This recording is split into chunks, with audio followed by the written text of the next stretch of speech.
this episode of Travelogue, we're taking you to Gansu Province's TIANSHUI. We'll be in the thick of it as we witness a fantastic Earth Fire Festival.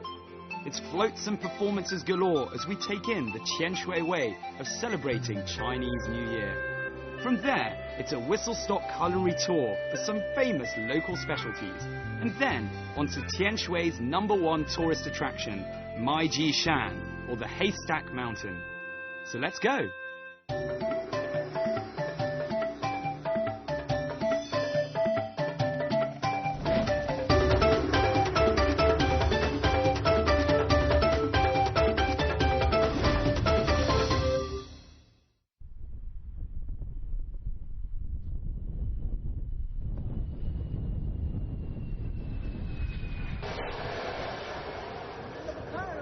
Hi, I'm Mark Edwards. Welcome to Travelogue and welcome to TIANSHUI in Gansu Province.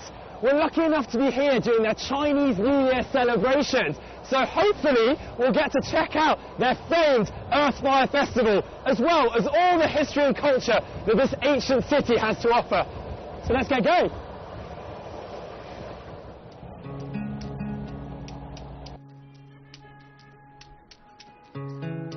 Not too far west of the border with Shanxi, you'll find the first significant city on the fabled Silk Road. Located near one of the legendary cradles of Chinese civilization, TIANSHUI is a booming industrial spread of 3.5 million people. If you intend to fly, then there are two different routes you can take. The first one is via the nifty little plane you just saw us on, which flies regularly from Xi'an to TIANSHUI Airport and back, with around an hour's flight time. Alternatively, you can fly into Lanzhou and take a 3-hour coach journey to TIANSHUI.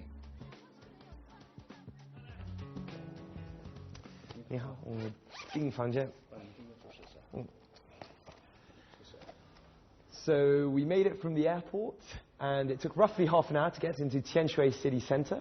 And TIANSHUI is the second largest city in Gansu, and accordingly is relatively busy. But what you'll find is that the hotels range here from no stars all the way up to 5 stars. But they're significantly cheaper than the largest cities such as Beijing or Shanghai. Now I spotted something when I was queuing up beforehand. What we have, and this you'll find in all of the hotels here, is that they have flyers where you're able to ring up and book your own coaches and cars to the main tourist attractions. Right. I'm off to get some rest before lots and lots of fun tomorrow.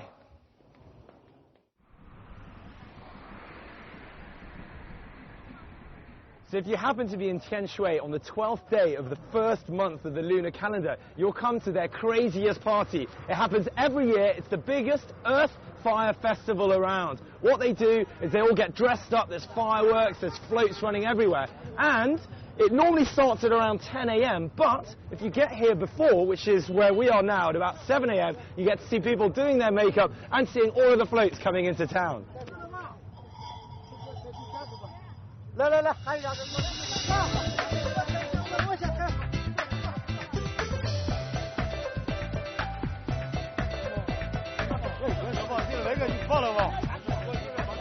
earlier you get there, the better. Then you can really see all the stuff that goes on backstage. You might wonder why any child in their right mind would want to get up at such an ungodly hour and be painted in the cold. Well, the fact is that only a child or two from each village is lucky enough to be picked to represent that village during the parade. So this is a huge source of pride for all of the families involved. The kids are dressed up in extremely bright colours with exaggerated makeup, all designed to mimic the performers in popular Chinese opera.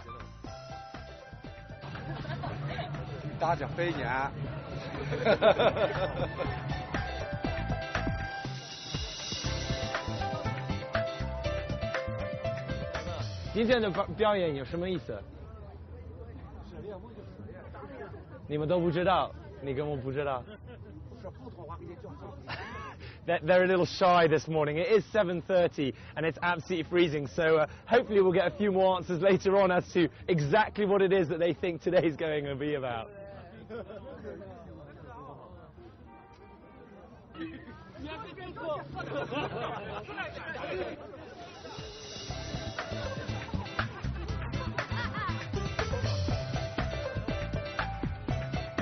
This is without a doubt the biggest day of the Chinese New Year festivities for all of the people of TIANSHUI and the surrounding areas. Each float represents a different hamlet, village or town. This explains why there's such an explosion of colour, since everyone is attempting to wow the crowds more than the people in front. Many of the typical symbols of Chinese culture, such as the lion and the dragon, are present here. But still, the whole thing is done in a typically northwestern style.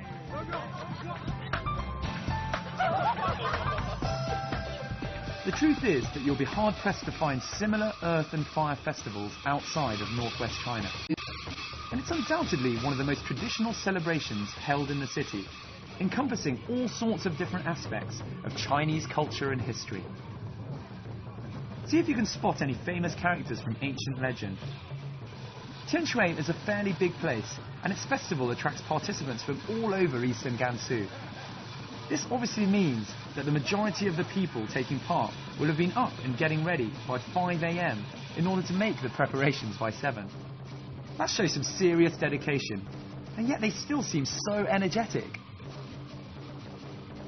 You'll see people of all ages taking part in the procession, from stately ladies all the way to little children.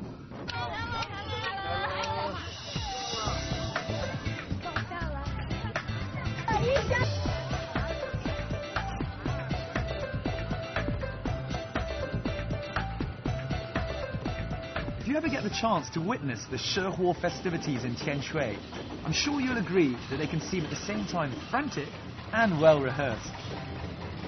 The intense atmosphere comes from the sheer size of the crowds. You'll find rows and rows of people on every street straining to catch a glimpse of the action.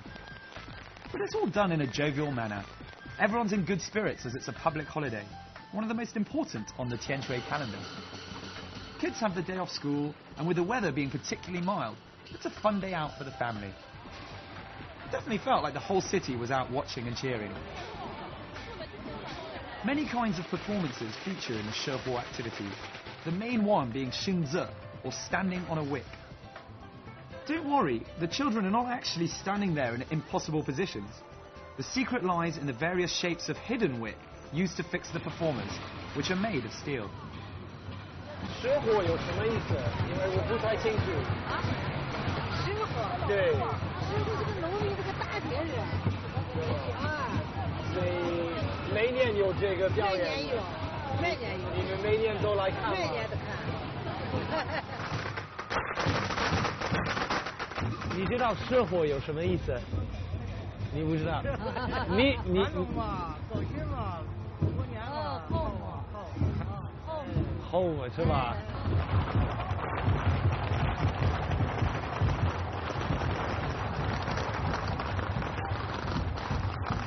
So as you can see, the procession's got going. It's very loud everywhere. Firecrackers going off all over the place. The streets are absolutely rammed full of people. Everyone in TIANSHUI has got a day off today, and what a lovely day it is. I'm sure you're still dying to find out what ⅁ actually is. We certainly asked enough people.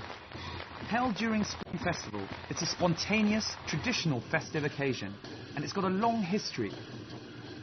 The celebrations are rooted in the primitive sacrificial activities in which ancient people used songs and dances to pray for a good harvest and wealth.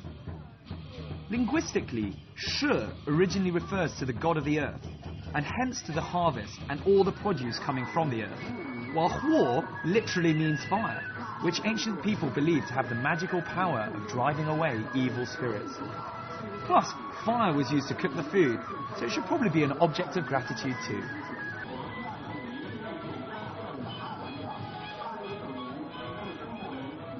So it's just hit midday and the festivities go on till about 1, and then everybody here is going to head down to a small snack and food market where they can replenish their energy after watching everything around.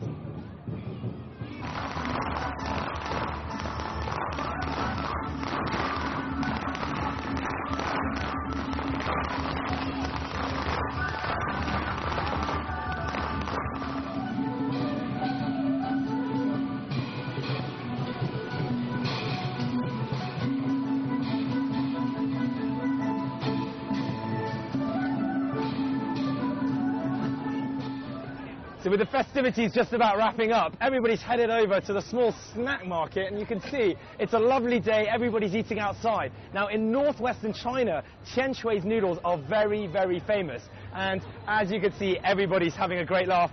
I'm going to go and ask the gentleman how his food is. 师傅，你现在你吃什么？牛肉面。牛肉面啊，好吃吗？好吃。这个是TIANSHUI特色的菜吗？哎，TIANSHUI特色的牛肉面。Oh, so he's saying it's TIANSHUI specialty out here, and it's beef noodles. It smells really good. I'm starving. I haven't eaten anything all day, so I'm going to go ahead and get some now. 对，你帮我介绍怎么放？这就是本土牛肉面，它是加入虾菜，你看，把这会拉上之后，把肉倒进去，放里边。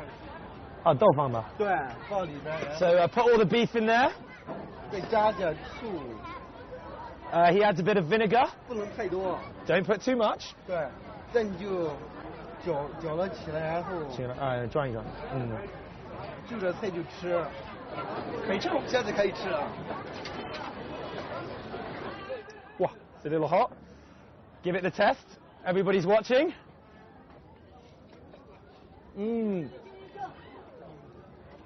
Lovely. Bit spicy. A lot of herbs in there as well. I think there's some spring onions. 哦，特好吃，特好吃。你们都喜欢吃吗？好吃吗？你觉得辣不辣？不辣。都觉得不辣。哇 ，Well, this is it. It really is the dish to have. They've all been to the festivities before. You've even got the little children. They don't think it's spicy. My mouth is slightly burning, but they don't think it's spicy. What a nice day to be outside.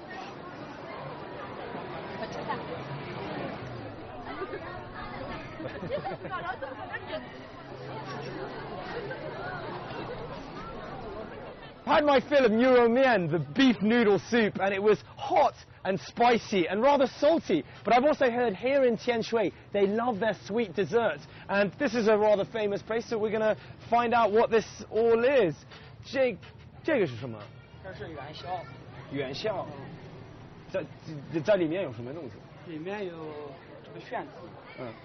它是配料有芝麻、核桃仁、玫瑰、桂花、蜂蜜做成的。哦，但是我以前看了，我看了一次，他们就是做是不是这个是爆的？你为什么做这个？这是元宵，是我们北方的元宵。你以前看过的是南方的元宵。啊，肯定是。Whatever happens, whether it's northern, southern, or done differently to what you've seen, you simply have to try this particular Chinese delicacy during the Lantern Festival. Now, interestingly, I've seen these done in the south of China, and, well, they weren't done in this way. What they did is, in the same way of dumplings, they sort of rolled them up and sealed them that way. So it's strange to see the same sweet, but done in a completely different way. I guess that's just the difference between north and south, eh?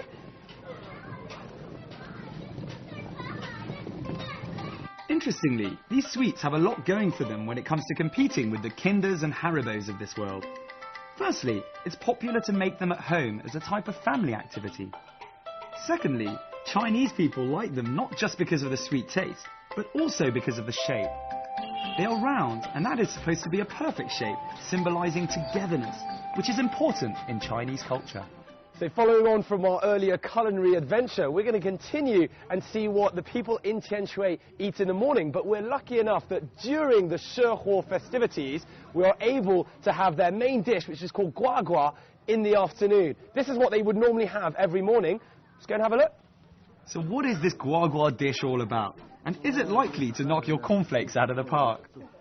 It's actually made from powdered buckwheat and has added flavours such as spicy oil, sesame, mustard, soy sauce, salt, vinegar and garlic. The locals have gua gua for breakfast virtually every day. And the reason they like it so much, I'm told, is that quite simply, the sauce just tastes so good. Well, I don't know how that looks to you, but to me, that all looks rather hot, chilly, spicy to have early in the morning. Let's get a first-hand experience from someone else, shall we? 你好，我就要问一下，这个在天水是早上每天吃这个吗？对，我们还是比较习惯早上吃这个。是吗？但是我看的时候，我觉得应该太辣。可能是我们酸辣的一种习惯，但是它挺香的，不是很辣。要不然您先来尝一尝。我就刚刚吃午饭，就是下次我吃在早饭的时候我吃的。这个挺好吃的，可能就是您不习惯。Well, I think I'll try it properly in the morning, like all the normal TIANSHUI Ⅰ and let this gentleman get on with eating his own food. 谢谢。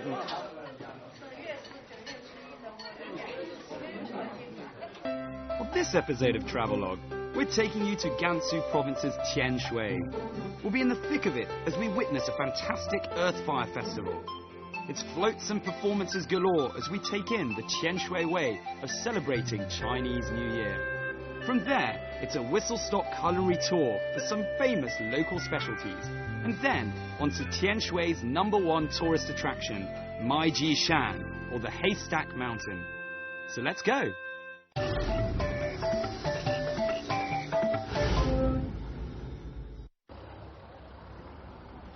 So you'd have thought after all the excitement at yesterday's festivities that we'd be taking a day off just to chill out. But no, we're going onwards and upwards to arguably the #1 tourist attraction around TIANSHUI and even the whole of eastern Gansu. That is Shan, or the Wheat Stack Mountain. I'm going to hop on this bus, which should take around an hour. They're pretty regular, maybe every 10 minutes, from the main bus station in Maiji district.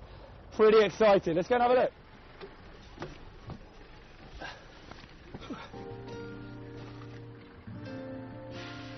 Shan is situated a trifling 40 kilometers southeast of TIANSHUI city. There are caves here set amid stunning wooded hill scenery, and it's all easily accessible from the city. Take the bus or hire your own car, but whatever you do, don't miss this highlight of a trip to eastern Gansu. So that's it, we finally made it to Shan. Now Shan literally means Haystack Mountain. Can you guess why? It's got over 1,600 years of history, and it's one of the 4 most recognized and famous Chinese grottos in the whole of the land. Let's go and get up close and personal.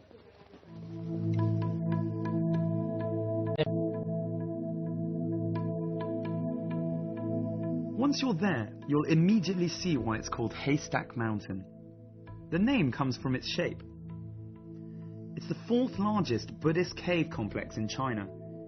And as with all the other sites, the natural setting is spectacular. It's almost unnatural how anything was carved out of this rock face all those years ago. It's thought that the work was carried out from 384 AD all the way to the Qing dynasty in the 17th century. Over the centuries, craftsmen built scaffolding along the cliffs and chiseled hundreds of caves out of the 142-meter tall mountain. In fact, there are 194 caves containing 7,200 sculptures and 1,300 square meters of murals.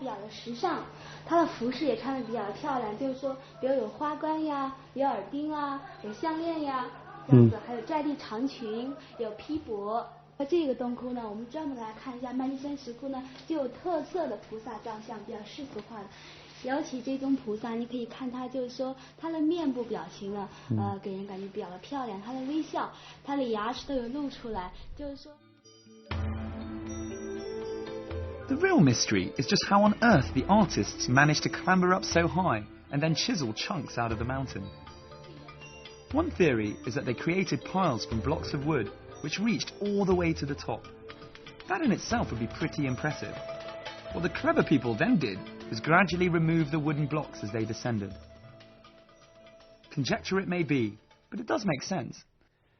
So you're going to have to climb some seriously steep steps to get up here. But you won't be disappointed. What a fantastic exemplification of religious devotion. Some of these statues had people spending an entire lifetime building so they could feel closer spiritually to whichever god they were at. Inside further, I've been told that there are certain caves which we're not allowed to film, but are even better and more sculpted than the ones out here. Guess you just have to come and see for it for yourself. Now, for any of you who may have already visited the caves at Dunhuang and feel that Maijishan has nothing different to offer, think again. The clay sculptures here have distinctly Chinese features, quite different from the diverse foreign styles at Dunhuang, with their emphasis on West Asian features. It's also one of the few grottos where the sculptures are based on ordinary people, rather than being tributes to an emperor or god. So if you've got any energy left after Maijishan, you might want to hop off the bus on the way back to TIANSHUI, here at the Han Tang Arts and Crafts Cultural Village. It may look slightly underdeveloped right now, but that's because they're refurbishing the entire place. But you can still come here, have a visit around, try making your own clay pottery, and buy some of the professional stuff.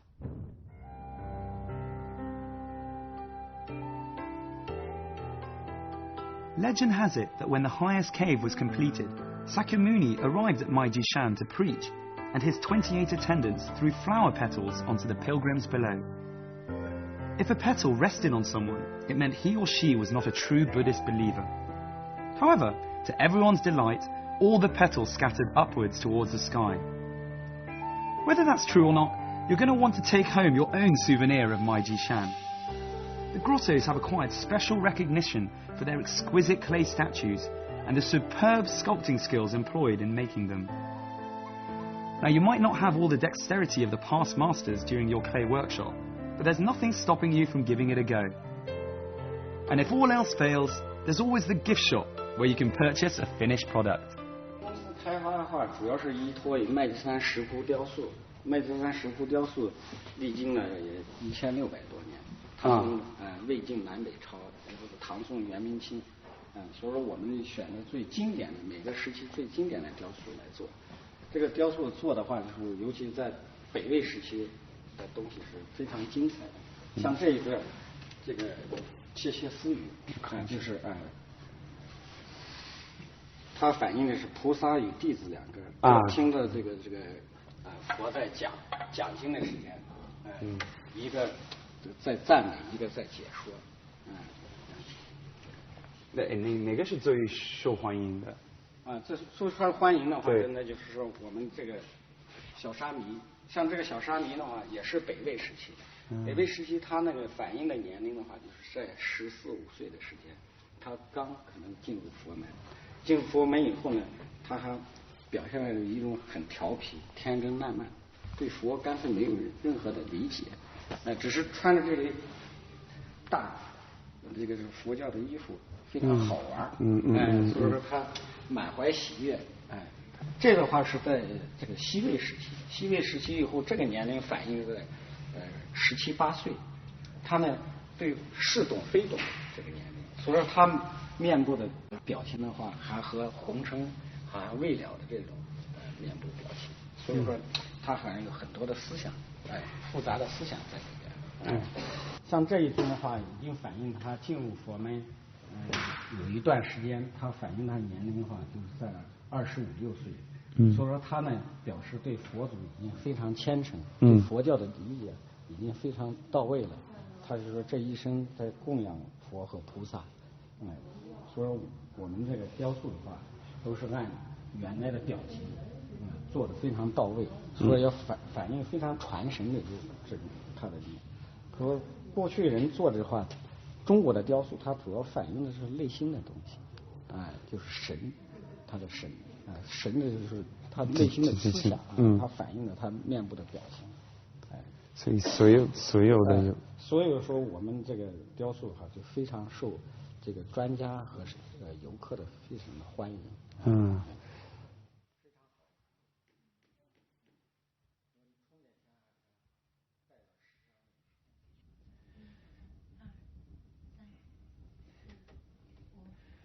So, over and above buying yourself some clay pottery, you can come here and be taught by a professional teacher, such as the gentleman here. He does it old school, using a spinning wheel, which he spins using his leg, and hopefully I'll be able to learn how to be as professional as he is in 5 to 10 minutes. So, let's see how it goes.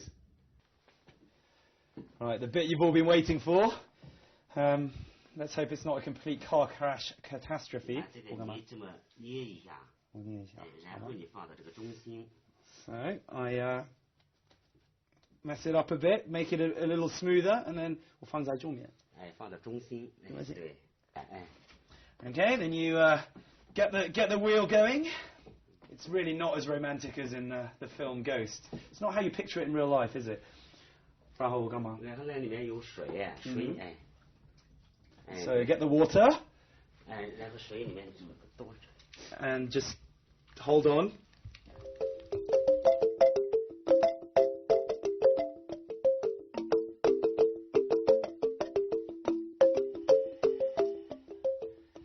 So after some rather difficult starts, luckily we had the teacher here with me, and at the end of the day you can learn very quickly.